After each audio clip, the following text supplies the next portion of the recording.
Ah, good day, good day. It's so nice of you to join me again. It's a lovely day today. A little nippy, minus 29 degrees with a wind chill of minus 40. You wonder why I'm bundled up? Oh dear. But I digress. I'm so pleased to have you join me again this Friday. It's so lovely to have these little visits once a week. I do enjoy getting away from my normal routine. Today I want to talk a little further about the subject we talked on last week. You recall we talked about self-control and minding one's tongue and manners. Well, an incident happened actually quite shortly after I left you. I returned to my office and a gentleman showed up that I did not know, but apparently he was acquainted with some friends of mine and they had referred him to me. And he and I chatted. He seemed nice enough. He wanted me to invest in a business venture he was undertaking. And I said, well, being that I don't know you, I would like to know a little more about this venture and what you plan. So I asked him if he would put together a prospectus for me or some information that I could peruse over the weekend and get back to him on Monday. And he agreed to that. Well, shortly after lunch, a young gentleman arrived at my office with a package of information for me to peruse, and I thanked him, and off he went. And I started looking at this business venture, and it wasn't something that I was overly interested in, but I could see some potential in it. And so I mulled it over. Well, my goodness, at probably 3 o'clock in the afternoon, this gentleman shows up again and says, well, have you decided? And I said, well, I haven't had the information for all that long. Give me the weekend to think it over. I really would like to peruse this a little bit more and do a little research. Well, he didn't seem to be super happy about that, but acknowledged that that was probably fair. And then he said to me, oh, if you're not busy tomorrow, my wife and I are going to the races. Would you and your fair lady like to join us? I also have a few other gentlemen coming that I have asked to invest in this venture as well, so maybe it would be good for you to all meet. Well, I'm not a gambling man in the sense of, casinos and games of chance, racing, that sort of thing. It's just not my cup of tea. We all take risks. I mean, let's face it, daily life can be a risk, but and being in business, I take risks, but they're calculated risks. They're not ones where the odds are drastically against me. But I thought this would be a good opportunity to get to know this gentleman a bit better and to meet these other fellows. So I accepted. Well, Saturday came and my wife and I arrived at the racetrack and were greeted by this gentleman and his wife, and we were escorted to his private box. So obviously horse racing, something he's quite into.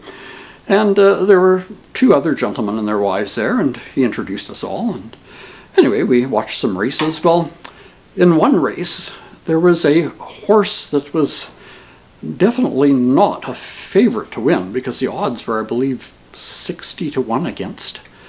Something like that. Well, this gentleman that was hosting us had bet on it quite largely and encouraged us to do the same. Well, I, of course, didn't. The old saying, a fool and his money are soon parted, holds quite true, especially at the racetrack. And anyway, my wife said, well, let's wager a little something. So I said to her, well, you pick a horse and we'll do that. So she picked one that was the odds-on favorite to win, and it was, I believe, 50-50, basically. And we wagered a couple of dollars on it and walked away from the track having doubled our little wager.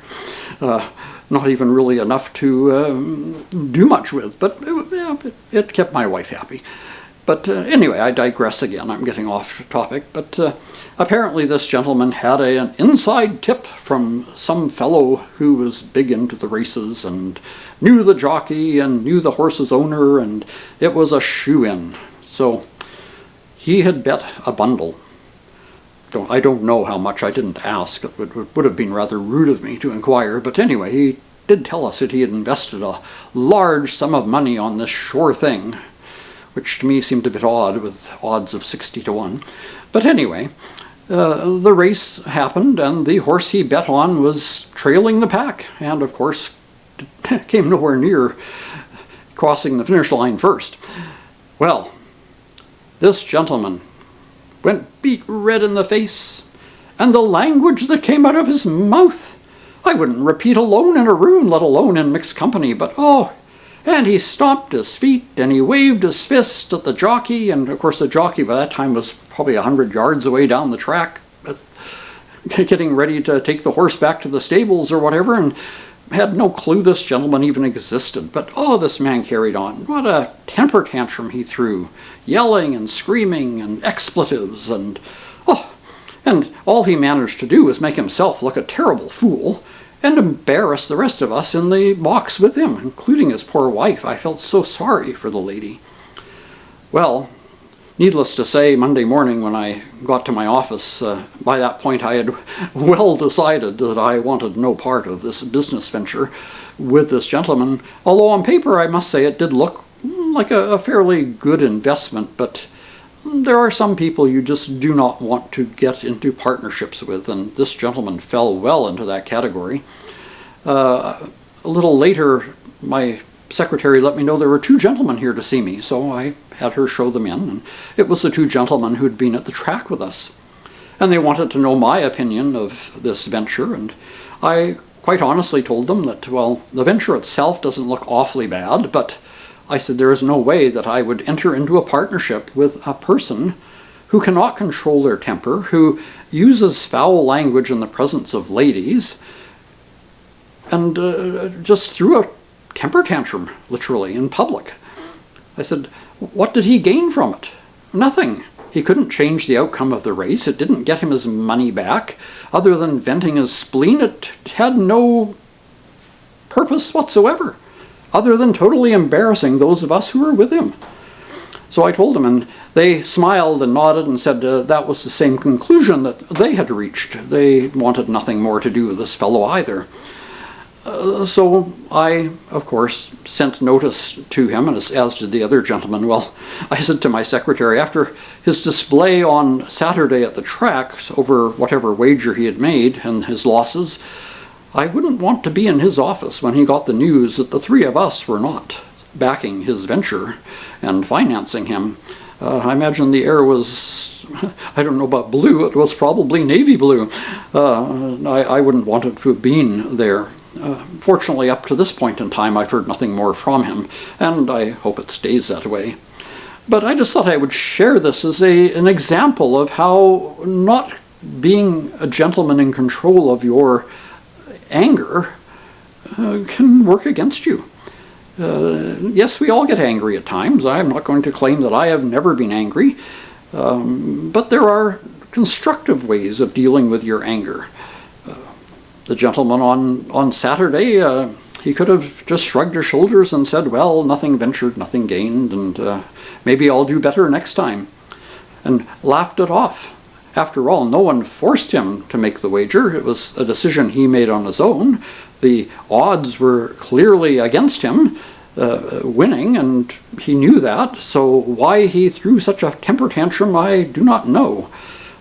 Had it been the odds-on favor to win, and he'd lost, I could see us being a little disappointed.